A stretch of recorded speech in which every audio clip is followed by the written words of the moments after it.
श्रावण मास महात्म्य कथा अध्याय 19। इस अध्याय में श्रवण करेंगे एकादशी व्रत के बारे में। भगवान श्री सदाशिव ने कहा, हे सनत कुमार, सावन महीने के दोनों पक्षों की एकादशी तिथि के दिन जो क्रिया करनी होती है, अब मैं उसके संबंध में बतलाऊंगा, उसे तुम ध्यान पूर्वक सुनो। हे महामुने, इस व्रत के संबंध में मैंने आज तक किसी को नहीं बतलाया। यह व्रत गुप्त, योग, उत्तम, महान, पुण्य तथा पाप ताल को समूल नष्ट करने वाला है। मनुष्य को उनके मनोवांछित फल की प्राप्ति होती है। श्रावण मास में किए गए पापों का नाश करने वाला तथा सब व्रतों में उत्तम यह पवित्र एकादशी का व्रत है। हे वत्स, इसके संबंध में मैं तुम्हें सब कुछ बतलाऊंगा, तुम ध्यान पूर्वक इसे सुनो। दशमी के दिन प्रातःकाल स्नान करके पवित्र होकर गुरुदेव की आज्ञा से वेद वेता, पुराण ज्ञाता, जितेंद्रिय द्विजों का पूजन करना चाहिए। देवेश भगवान श्री विष्णु की 16 उपचारों से पूजा करके उनसे प्रार्थना करनी चाहिए। हे पुंडरीकाक्ष, मैं आने वाली एकादशी को निराहार रहूंगा, उससे अगले दिन भोजन करूंगा। हे अच्युत, आप मेरी रक्षा करें। हे वृप, उस दिन गुरुदेव तथा अग्नि के समीप नियम से भूमि पर सोना चाहिए। काम और क्रोध त्याग कर एकादशी के दिन प्रातःकाल भगवान केशव में चित लगाकर अथवा अन्य कार्य करते हुए श्रीधर श्रीधर का जाप करते रहना चाहिए। हे वृप, 3 दिन तक ना तो किसी पाखंडी को देख और ना ही उससे बातचीत ही करे।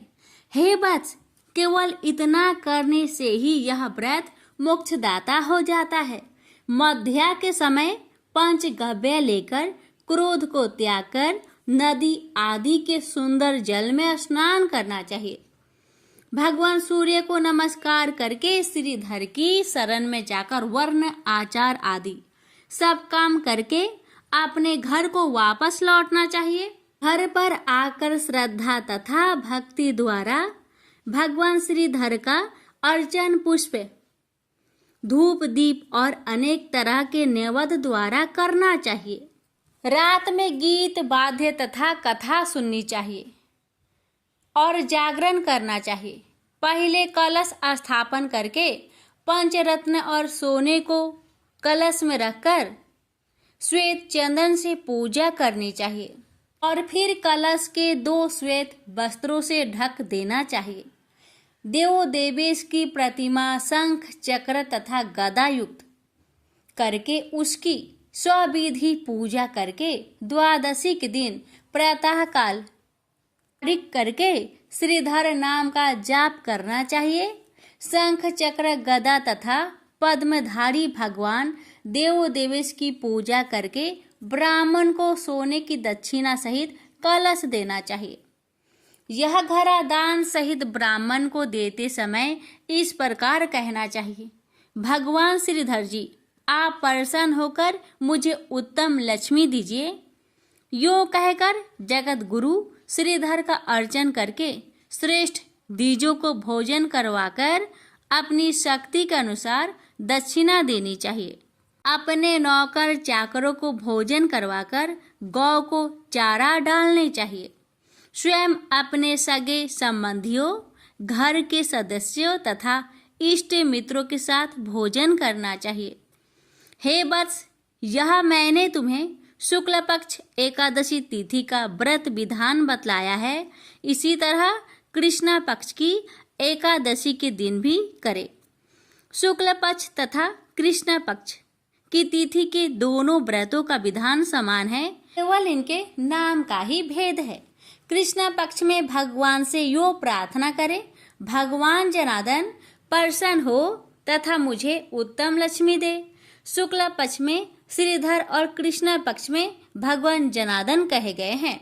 यह मैंने दोनों ही व्रतों का विधान तुमसे कहा है। हे तात, इस व्रत के तुल्य न कोई व्रत हुआ है, न है और न आगे होगा। मनुष्य को इसे गुप्त रखना चाहिए और किसी दुष्ट प्रकृति वाले से न कहना चाहिए। भगवान सदाशिव ने श्री सनत कुमार से कहा, द्वादशी के दिन भगवान विष्णु के निमित्त पवित्रारोपण के संबंध में तुम्हें बतलाऊंगा। देवी पवित्रारोपण में तुमको विधान के संबंध में बतला चुका हूँ और अब श्री विष्णु पवित्रारोपण विशेष विधि बतलाऊंगा। तुम इसे ध्यान पूर्वक सुनो। हे तात, इसका अधिकारी कौन है यह जान लेना भी आवश्यक है। ब्राह्मण, क्षत्रिय, वैश्य, स्त्री, क्षुद्र और सर्वधर्म स्थित जनों को भक्ति द्वारा पवित्रारोपण करना चाहिए। स्त्रियों तथा क्षुद्र को केवल नाम मंत्र द्वारा श्री हरि का पूजन करना चाहिए। सतयुग में मणि का, त्रेता में सोने का, द्वापर में रेशमी तथा कलयुग में सूत द्वारा पवित्रा का निर्माण करना चाहिए। सन्यासी को मानसिक पवित्रारोपण करना चाहिए। पवित्रों को बांस के पात्र में रखे तथा कपड़े से ढककर भगवान श्रीधर के सम्मुख रखकर कहे, हे प्रभु, आपने क्रियालोपार्थ पवित्रा को ढका है। हे देव, मेरे काम में विघ्न ना हो। हे नाथ, आप मुझ पर दया करें। हे देव, आप सब तरह से मेरी गति है। हे जगतपते, आपको मैं इस पवित्रा द्वारा प्रसन्न करता हूँ। हे देवेश, आज से लेकर वर्ष भर तक व्रतनाशक काम, क्रोध आदि ना हो। हे देवेश, आप अब तक मेरी सुरक्षा करें जब तक कि मेरा व्रत पूर्ण न हो जाए। मैं आपका भक्त हूँ, आपको नमस्कार है। इस तरह भगवान श्रीधर से प्रार्थना करनी चाहिए। कलश पर बांस के पात्र में रखे पवित्र की नम्रता पूर्वक इस प्रकार प्रार्थना करनी चाहिए, हे पवित्रा, 1 वर्ष तक की अर्चन से प्रसन्न होकर आप विष्णु लोक से यहाँ आई, अतः आपको नमस्कार है। हे देव, विष्णु से उत्पन्न रमणीय तथा पाप नाशक सब इच्छाओं के परदाता आपके शरीर में पवित्रा को धारण करता हूँ। हे देवेश, हे पूर्ण पुरुष उत्तम, आप मेरे द्वारा निमंत्रित हैं, अतः आपका पूजन करूँगा। आप मेरे समीप्य हो, आपको नमस्कार है। हे देव, कल प्रातः काल आपके निमित्त इस पवित्रा को अर्पण करूँगा। फिर पुष्पांजलि देनी चाहिए तथा रात में जागरण करना चाहिए। एकादशी के दिन अधिवासन करके द्वादशी के प्रातः काल पूजन करना चाहिए। गंध, द्रुबा, चावल तथा हाथ में पवित्रा को ग्रहण करके कहना चाहिए, हे देवों के देव, आपको नमस्कार है। इस पूजा को आप स्वीकार करें। 1 वर्ष तक पुण्य फलप्रद पवित्रा से निवेदन करना चाहिए। आप मुझे पवित्र करें। हे देव, मैंने आज तक जो पाप किए हैं उसके सुप्रसाद द्वारा मैं उन पापों से मुक्त होऊं। मूल मंत्र द्वारा पवित्रा को पूटित कर नैवेद्य देना चाहिए। निरांजन तथा प्रार्थना करनी चाहिए। मूल मंत्र से अग्नि में घृत तथा प्यास द्वारा हवन करना चाहिए। इसी मंत्र द्वारा पवित्रा का विसर्जन करके कहना चाहिए, हे पवित्रे, 1 वर्ष किए मेरे पूजन को स्वविधि परिपूर्ण करे। हे पवित्रे, विसर्जित हो विष्णु लोक को जाए। तो कहकर ब्राह्मण को दे देना चाहिए या जल में डाल देना चाहिए। हे वत्स, मैंने तुमसे भगवान विष्णु की पवित्रारोपण की विधि कही है। वत्स, जो कोई हरि का यह पवित्रारोपण करता है वह इस संसार में आनंद भोगकर अंत में बैकुंठ को जाता है। प्रेम से बोलिए हर हर महादेव, जय भोलेनाथ। अब आगे की कथा सुनिए। नारद जी ने पूछा, हे ब्राह्मण, आपने यह जो शिवा शिव का कल्याण देने वाला उत्तम चरित्र का वर्णन किया है उसे सुनकर मेरा जन्म पवित्र हो गया। अब यह कहिए कि देवी की आराधना से आपने कौन सा वर प्राप्त किया। तथा वह दक्ष कन्या कैसे हुई? ब्रह्मा जी बोले, हे नारद, तुम समस्त मुनियों से बढ़कर हो। व्रती दक्ष ने तप किया और वर पाया। इसके लिए मैं उन्हें पहले ही आदेश दे चुका था और वे जगदम्बिका की आराधना करने के लिए तप करने चले गए थे। उन्होंने दृढ़ता से 3000 दिव्य वर्षों तक नियमतः तप किया। तब दक्ष को जगदम्बिका का प्रत्यक्ष दर्शन हुआ। वे कृतार्थ हो गए। उन्हें शिवा का दर्शन हुआ। शिवा दक्ष के मनोरथों को पहले से ही जानती थी। उन्होंने दक्ष से वर मांगने को कहा। दक्ष ने देवी से कहा, मेरे पूर्ण अवतार स्वामी शंकर रुद्र नाम से ब्रह्मा के पुत्र रूप में अवतार लिए हैं और तुम्हारा अभी अवतार नहीं हुआ है। तब शिव जी की पत्नी कौन हो? तुम्हें उनको मोहित कर उनकी पत्नी बनो। पार्थिव ब्रह्मा जी ने मुझे भेजा है। तब जगदम्बा ने उन्हें दक्ष को यह वर दे दिया कि मैं तुम्हारी स्त्री से पुत्री के रूप में उत्पन्न होंगी और कठिन तप कर शिव जी की पत्नी बनूंगी। विष्णु जी के भी मैं सेव्य निर्विकार शिव जी बिना तप के नहीं प्राप्त हो सकते। मेरी प्रतिज्ञा स्मरण रखना।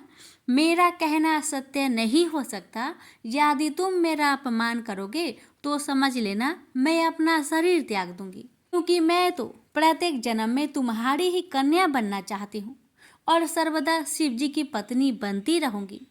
मेरा यह दृढ़ निश्चय है और यही वर मैं तुमको देती हूँ। दक्ष को ऐसा वर देकर देवी अंतर्ध्यान हो गई।